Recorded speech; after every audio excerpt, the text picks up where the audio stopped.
Welcome to Krishna cooking. મારી ચેનલને like કરો, શેર કરો અને સબસ્ક્રાઈબ કરો.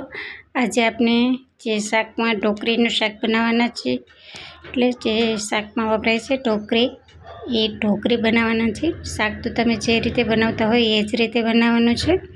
તો ઢોકળીની રેસીપી આપણે થોડીક અલગ રીતે કરીશું. તો એમાં આપણે અડધો નંગ જેટલી દૂધી લઈ લીધી છે. દૂધીને નાના ટુકડા કરી અને એને આપણે સરસ ધોઈ, છાલ નથી ઉતારેલી, તાજી હતી, સરસ ધોઈ અને રાખી દીધી છે. છાલ ઉતારવી તો ઓપ્શનલ છે, છાલ ઉતારીને પણ તમે કરી શકો.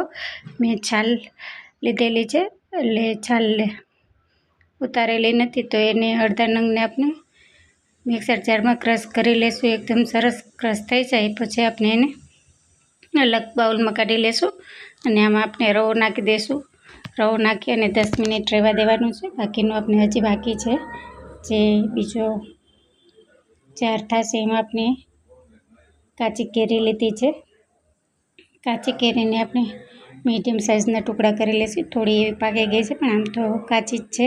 તો ખાટ મીઠો સરસ સ્વાદ આવે ને એમને પણ આપણે ખાવું ભાવે એવો સરસ આપણી આ ઢોકળી તૈયાર થશે.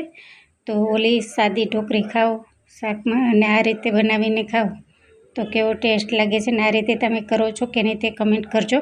તો આ આપણે અડધા નંગ જેટલી કેરી લઈ લીધી છે. 2 થી 3 નંગ લીલી મરચી લઈ લીધી છે. તીખું તમારા સ્વાદ અનુસાર કરી શકો. નાના છોકરા હોય તો ઓછું કરવાનું.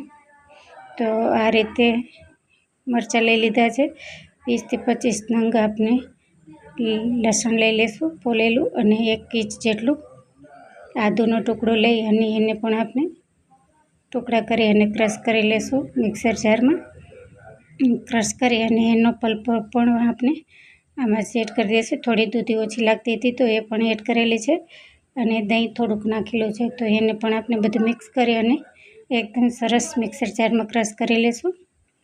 અને મિક્સર જારમાં થોડુંક દહીં ઓછું લાગે છે તો નાખેલું છે, અને પાછું એને ક્રશ કરી અને સરસ થઈ જાય ક્રશ એટલે આપણે એને એક બાઉલમાં લીધેલું છે. એમાં રવો નાખીને 10 મિનિટ રાખી દીધું હતું. રવો અને તેલ, મીઠું, લાલ મરચું પાવડર નાખી અને રાખી દીધેલું હતું. અને તો થોડોક રવો પણ ચૂસી ગયો છે, દહીંનો ભાગ.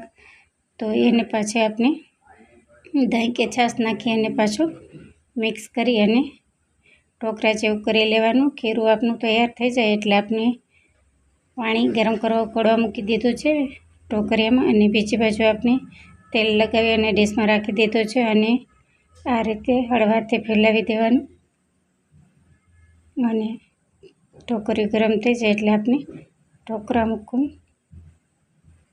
દેશું. મેં વધારે કરેલું હતું તો 2 ડીશ અને 3 વાટકી જેટલું થયું છે. એમને પણ ભાવે છે. ઢોકળીમાં નાખીને વધે તો આપણે એમને પણ ખાઈ શકીએ છીએ. આમાં સોડા નાખેલો નથી એટલે થોડીક ફૂલાઈની પોચી ન થાય.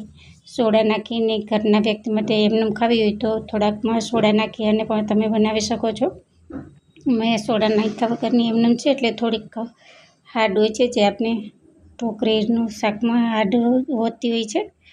એટલે એટલી બધી હાર્ડ નથી હોતી, પણ થોડીક રાખવી પડે છે. બહુ પોચી રાખી તો પલળી અને પીગળી જાય. તો આપણે આ સરસ મસાલેદાર ઢોકળી તૈયાર છે.